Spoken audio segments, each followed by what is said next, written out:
जरा सोचो, अगर तुम्हें करोड़ रुपए दिए जाएं, वह भी सिर्फ इस चीज़ के लिए तुम्हें बस एक बड़े से वाइट रूम में लगातार दिनों तक बिना बाहर आए रहना है। कुछ ऐसा ही होता है कि एक और माइक के साथ कहानी की शुरुआत में हमें एक कपल के और माइक को बड़े से वाइट रूम में घूमता हुआ दिखाया जाता है। इस रूम में सभी चीज़ें वाइट कलर की थी। दरअसल कि एक और माइक पर नाम की एक डॉक्टर एक्सपेरिमेंट कर रही थी जिसमें इन दोनों को इस वाइट रूम में लगातार दिनों तक बिना बाहर आए रहना था, और अगर वह दोनों शोरूम में दिन तक रुक गए तो उन्हें $1 मिलियन यानी इनाम के तौर पर मिलेंगे। लेकिन अगर उन दोनों में से किसी एक में भी हार मानी तो यही नाम घटकर $1 मिलियन के करोड़ रुपए ही रह जाएगा। इस एक्सपेरिमेंट के रूल के हिसाब से इस रूम में उन दोनों के अलावा और कोई नहीं रहेगा, ना ही वह किसी से मिल पाएंगे और इनके पास एंटरटेनमेंट का भी सरिया नहीं होगा। अब यह दोनों बहुत खुश थे क्योंकि उन्हें लग रहा था कि यह पैसे कमाने का सबसे आसान तरीका है। यहाँ पर यह आपस में डिस्कस करने लगते हैं। केट माइक से कहती है कि मैं $1 मिलियन से अपने सारे सपने पूरे करूंगी। महिमाएं इन पैसों को व्हाट इज मेड आने का प्लान बनाता है। ऑर्किड से कहता है कि इतना पैसा आने के बाद हमें कभी भी पैसों के बारे में सोचना नहीं पड़ेगा। थोड़ी देर बाद उनको एक एआई डिवाइस की आवाज़ आती है जो उन्हें यहाँ के रूट के बारे में बता। अब बोलो बिग इमेकुलेट रूम में है। इस रूम में उनके पास सिर्फ एक बेड, एक बेंच और एक सिंपल सा बाथरूम था, जहाँ पर एक मॉनिटर लगा हुआ था जिसमें इस रूम में रहने की सारी रूल्स लिखे हुए थे, जिनमें से एक रूल यह लिखा हुआ था कि एक टाइम पर एक इंसान बाथरूम का इस्तेमाल कर सकता है। यहाँ दीवार पर एक रेड बटन भी था, उसको प्रेस करके उनमें से कोई भी हार मानकर यहाँ से बाहर जा सकता था। वहाँ लगी मॉनिटर पर टच करके लोग अपने लिए खाने पीने का सामान मंगा सकते थे और एग्जिट डोर के ठीक ऊपर एक बड़ी सी क्लॉक लगी हुई थी जिसमें उनके दिनों का टाइमर चल रहा था। इस रूम में क्या एक और माइक के लिए दिल्ली न्यूट्रिशन का एक डिजाइनर बॉक्स आता था। खाने पीने का सामान होता था। रूम की लाइट रात होने पर ऑटोमेटिकली हो जाती और सुबह होने पर ऑटोमेटिक ऑन भी हो जाती थी। इस रूम में समय के साथ साथ सुबह, दोपहर, शाम और रात होने की अनाउंसमेंट की आई डिवाइस से की जाती थी। इसका मतलब होता था अब आराम करना चाहिए। स्क्रीन पर टच करके वह अपने लिए अलार्म भी लगा सकते थे। माइके यहाँ ऐसे रहने लगता है जैसे कि उसके वैकेशन चल रहे हैं, इसलिए वह हर रात देर से सोता था। वही के अपने लिए एक अलार्म सेट करती है ताकि वह अपना एक रूटीन बना सके। वह दोनों अपनी पहली रात यहाँ एक ही बिस्तर पर बिताते हैं। सुबह होते ही केट नहाने के लिए बाथरूम में जाती है और वहाँ शीशा देखती हुई खुद को कहने लगती है कि हमें इस साले को हर हाल में जीतना है।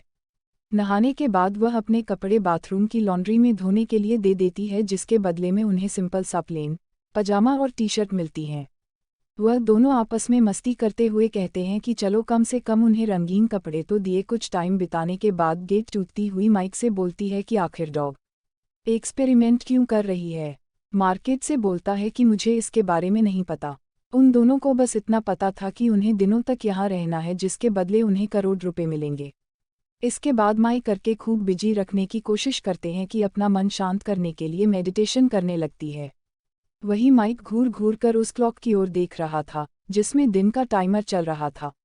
बैठे बैठे माइक अजीब अजीब सी बातें सोचने लगता है, जैसे कि यहाँ की दीवारों का रंग सफ़ेद ही क्यों किया गया है, कि उसे बार बार कहती है कि उसे लगातार उसकी लौकी और नहीं देखना चाहिए बल्कि उसे यहाँ टाइम बिताने के बाद मिलने वाली के बारे में सोचना चाहिए। लेकिन माइक के लिए यह बिल्कुल भी आसान नहीं था क्योंकि वह कुछ दिन से सही से अपनी नींद भी पूरी नहीं कर पा रहा था। वही के अपना डेली रूटीन जारी रखती है और माइक का ध्यान उस ब्लॉग से हटाने के लिए उसे कुछ टाइम रनिंग करने को कहती है जबकि मेडिटेशन कर रही होती है। तुम्हारी भी उसे देखकर रनिंग करने लगता है। इसके बाद टाइम पास करने के लिए वह दोनों गेम खेलने लगते हैं और साथ ही डांस करते हैं। यहाँ पर जैसे ही वह दोनों अपने कपड़े लॉन्ड्री में धोने के लिए देते हैं तो वापस उन्हें वही सेम पजामे मिल जाते हैं। ऐसे ही कुछ हफ्ते बीत जाने के बाद कुछ ऐसा होता है कि उस रूम में एक कीड़ा दिखता है और बहुत से बात करने लगता है।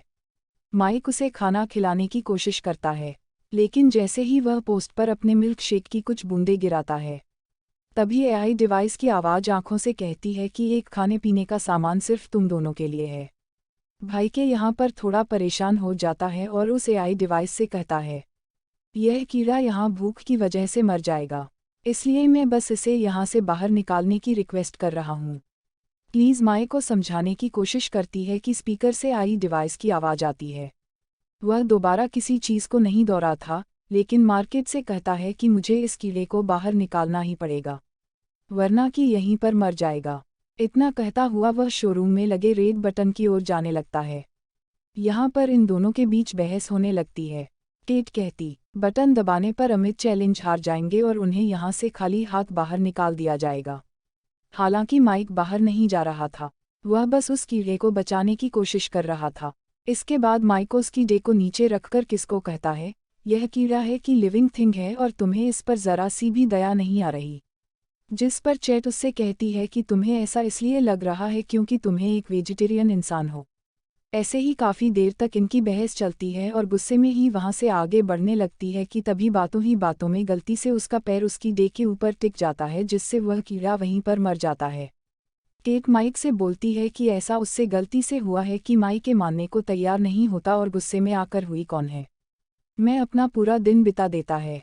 इस रूम के रूल्स के अकॉर्डिंग उन्हें लेने की परमिशन थी, इसलिए मार्केट से कहता है कि मैं अपनी ट्वीट लेने वाला हूं कि याद दिलाती है कि ऐसा करने से उनकी प्राइज मनी से $, कम हो जाएंगे, इसलिए वह माइक को ऐसा करने से मना करती है।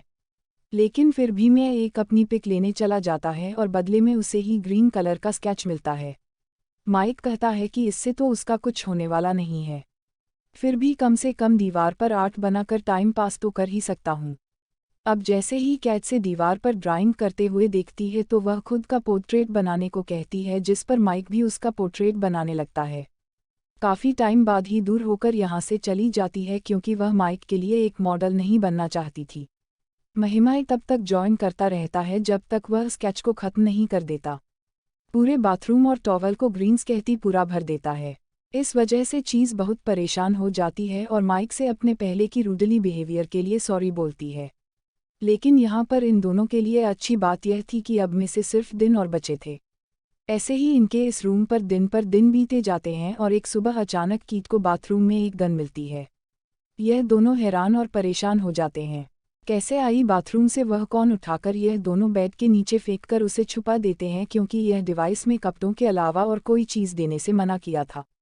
कुछ दिनों बाद ही नहीं कुछ रिपोर्ट मिलता है, किसमें इनको एक फैमिली और फ्रेंड्स के मैसेज दिखाए जाते हैं। मालिक अपनी सिस्टर का मैसेज देखता है जो उसे बताती है कि वह कैसी है और मॉम डैड कैसे हैं। अपनी बहन को देखकर बहुत खुश होता है, लेकिन जब गीत को उसकी डेट का वीडियो मैसेज दिखाया जाता है तो उसके डैड कहते हैं कि अब रोड पर नहीं बल्कि सेक्टर में रह रहे हैं, कि इस वीडियो को रुकवाना चाहती थी लेकिन उसके कई बार कहने पर भी वीडियो नहीं रुकता। तभी वह बाथरूम की ओर जाती है और वहाँ जोर जोर से रोने लगती है। माइक उसे चुप कराने की कोशिश करता है। इसके थोड़ी देर बाद वह दोनों एक साथ लिपट कर सो जाते हैं। अब जैसे ही सुबहराम बचता है तो किड बेड से नहीं होती क्योंकि वह डिप्रेशन में चली गई थी। जब माइक उससे ना होने की वजह पूछता है तो वह उसे बताती है कि उसने अपने डैड को कई सालों बाद देखा था और वह हमेशा आप माइक से झूठ बोलती रही कि उसके डैड नहीं है क्योंकि वह अपने डैड को लेकर बहुत शर्मिंदा थी। वो माइक को बताती है कि उसके डैड बहुत ज़्यादा ड्रिंक करते थे और उसकी स्कूल की फ़ीस भी नहीं पड़ते थे। किड से कहता है कि अब हमारे इस रूम में दिन पूरे होने में सिर्फ 2 ही हफ्ते बचे हैं, लेकिन के अभी भी बेड पर ही पड़ी हुई थी। माइक्रोसेंस दिन करने के लिए नए नए तरीके आ जाएं, लेकिन इस पर कोई असर नहीं होता और फिर वह खुद भी कैट के साथ बेड पर लेट जाता है। लेकिन इससे भी कैट को कोई फर्क नहीं पड़ रहा था। यह देखते हुए ज़मीन पर जाकर लेट जाता है। सीट कौन सी बची हुई एक और ठीक लेने के लिए कहता है, लेकिन के उसे यह कहकर मना कर देती है कि वह और पैसों को खोना नहीं चाहती, जिससे माइक स्पष्ट हो जाता है क्योंकि उसे लगता है कि अब वह किसकी मदद नहीं कर पाएगा। तभी किड बेड से उठती है और माइक से उसकी दूसरी चीज़ मांगने के लिए कहती है, भले ही उनका $, का नुकसान हो जाए। तभी माइक दूसरी टीम के लिए मॉनिटर पर टच करता है, जिससे उस रूम का डोर ओपन होता है और एक नेकेड लेडी रूम के अंदर आती है। इसका नाम साइमन होता है। उसको ऐसे नेकेड माइक हैरान हो जाता है। भाईमन भी डॉक्टर भगवान की एक्सपेरिमेंट्स के बारे में कुछ नहीं जानती थी क्योंकि वह सिर्फ एक एक्ट्रेस थी जिसे इस काम के लिए पैसे दिए गए थे और वह पूरे महीने के लिए यहाँ बुक थी। साइमन को इस रूम में केट और माइक के साथ सिर्फ घंटे की गुजारने थे। एक माइक से कहती है कि वह अपनी टी शर्ट उतार कर सामान को दे ताकि वह थोड़ा बहुत अपने आप को कवर कर सके। साइमन माइक की ड्राइंग को देखकर उसकी तारीफ करने लगती है, जिससे किड को और भी ज़्यादा गुस्सा आता है। प्राप्त होने पर माइक उन दोनों लड़कियों को बेड पर सोने के लिए कहता है। खुद जमीन पर सो जाता है, जिसके बातचीत को इन दोनों की हरकतों से बहुत ज़्यादा चैट हो रही थी। इसलिए वह माइक को भी बेड पर सोने के लिए बुला लेती है और खुद इन दोनों के बीच में सो जाती है। यहाँ पर पूरी रात को चैन से नींद नहीं आती और सुबह जब उठती है तो देखती है कि साइमन बेड पर नहीं है। यह देखकर वह सोचती है कि शायद साइमन यहाँ से जा चुकी है, लेकिन दरअसल साइमन बाथरूम में थी और वहाँ बिना कपड़ों के नीचे घूम रही थी की चीजें और खेल सकती थी, इसलिए वह शांत रहती है। इसके यहाँ वहाँ डांस करना स्टार्ट कर देते हैं, एक दूसरे को किस करने लगते हैं। इससे माइक को इतना साधन नशा चढ़ जाता है, उसे हेलो सुनिश्चित होने लगते हैं। उसे अपने हर तरफ खून ही खून दिखता है। माइक अपने आप को पानी में डूबता हुआ देखता है, वहीं पानी में उसे अपना छोटा भाई भी दिखता है जो उसके साथ ही डूब रहा था। इसी बीच गेट और साइमन माइक को होश में ले आती हैं, लेकिन वह अभी भी पैनिक कर रहा था और तू झूठ से तो नहीं लगता है। बार बार एक ही चीज़ रिपीट कर रहा था कि मेरे भाई शाम को डूबने से बचा लो, कि दूसरे किसी बेड पर ले जाकर सुला देती है। जिसके बाद साइमन किट से पूछती है कि वह और माइक कैसे मिले थे, जिस पर किट बताती है कि बोलोगी बारिश वाले दिन मिले थे। उसके पास अमरेला नहीं थी। तभी माइक उसके पास आया और उसने उसे भीगने से बचाया।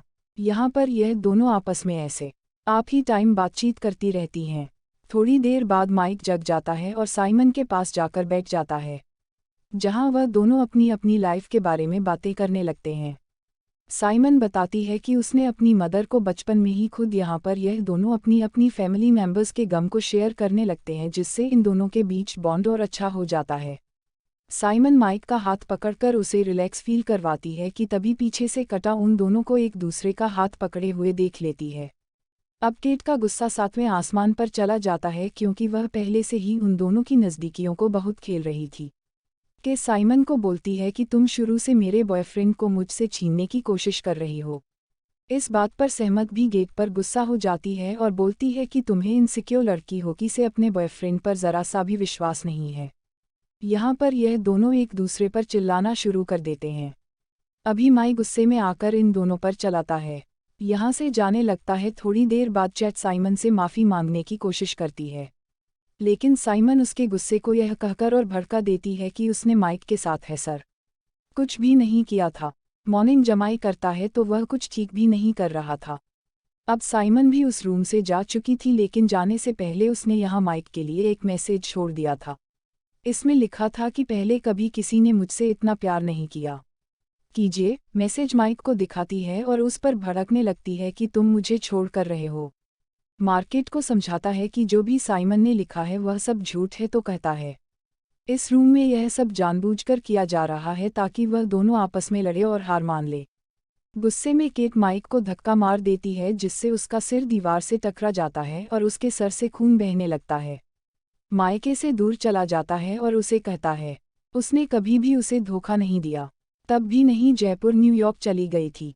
वह हमेशा चाहता था कि केट कभी भी अनकंफर्टेबल फील ना करे, इसलिए उसने अपने कई सारी दोस्तों से मिलना छोड़ दिया। उसने अपने कॉलेज की पढ़ाई भी पूरी नहीं की ताकि वह किसके साथ घर पर रह सके। जब वह डिप्रेस थी तब भी वह उसके साथ था, और इन सब के बदले में उसे क्या मिला, बस उसका अच्छा कर नफरत। यहाँ पर ईट माइक से माफ़ी मांगती है कि मुझसे गुस्से में ऐसा हो गया। तभी माइक को बहुत अजीब सा फील होने लगता है।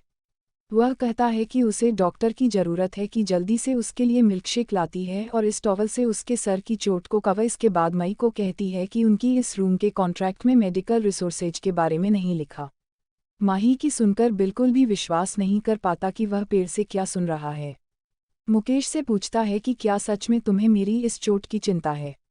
दरअसल माइक की चोट काफ़ी छोटी सी थी और धीरे धीरे उसे खून आना बंद भी हो जाता है। लेकिन माइक यह बात सोचकर बहुत होता है क्या होता अगर केट गुस्से में उस पर और ज़्यादा घातक हमला करती, शायद अब तक तो उसकी मौत हो चुकी होती। बोकेट से कहता है कि पैसों के लिए उसे जान से भी मार सकती है। अब माइके से कहता है कि भाड़ में गया पैसा, मुझे इस रूम से सबसे ज़्यादा नफरत हो गई है। माइक डिसाइड करता है कि वह यहाँ से बाहर चला जाएगा, कि उसे बाहर जाने से मना करती है और कहती है कि अगर वह यहाँ से बाहर जाने की कोशिश कर देगी। माइक उसकी इस बात को इग्नोर करता हुआ फ्रेंड बटन दबा देता है और वाइट रूम से बाहर निकल जाता है, जबकि उसके दिन होने में सिर्फ चंद ही दिन बाकी थे। माइके यहाँ से जाने के बाद छू जाती है और पूरा दिन उदास रहती है, जिसके बाद वह माइक की पेंटिंग देखते हुए उसे याद करती है कि अब इस रूम में सिर्फ 2 ही दिन बचे थे जिससे वह इस चैलेंज को जीत जाती। लेकिन के 1-2 दिन पहले ही उस रेड बटन को दबाकर यहाँ से बाहर निकल जाती है। कुछ महीने बाद हम माइक को जॉगिंग करते हुए देखते हैं। जवाब सिंगल था। जॉगिंग करते वक्त विकेट की बिल्डिंग के पास से गुजरता है। रास्ते में अचानक वह कैसे मिलता है? क्या हमें पता चलता है कि उस रूम से बाहर आने के बाद कई महीनों तक यह दोनों एक दूसरे से मिले भी नहीं थे। इसके बाद यह दोनों यहाँ से साथ मिलकर डिनर पर जाते हैं। रास्ते में माइके से पूछता है कि क्या उसने उस रूम का रेड बटन दबा दिया था कि इसका जवाब नहीं देती, लेकिन वह जो कुछ भी हुआ उसके लिए माइक से माफ़ी मांगती है। जब वह दोनों यहाँ से चले जाते हैं तब कैमरा एक बिल्डिंग पर फोकस करता है जिस पर यह साफ साफ लिखा था। इस बिल्डिंग का निर्माण ठीक बहुत बड़े डोनेशन से हो पाया है जिसके डोनर ने अपना नाम नहीं बताया। मूवी के एंडिंग में हम देखते हैं कि उसी रूम में एक नया कपल इस चैलेंज को सब कर लेता है और यह मूवी यहीं पर ख़त्म हो जाती है। दोस्तों, आपका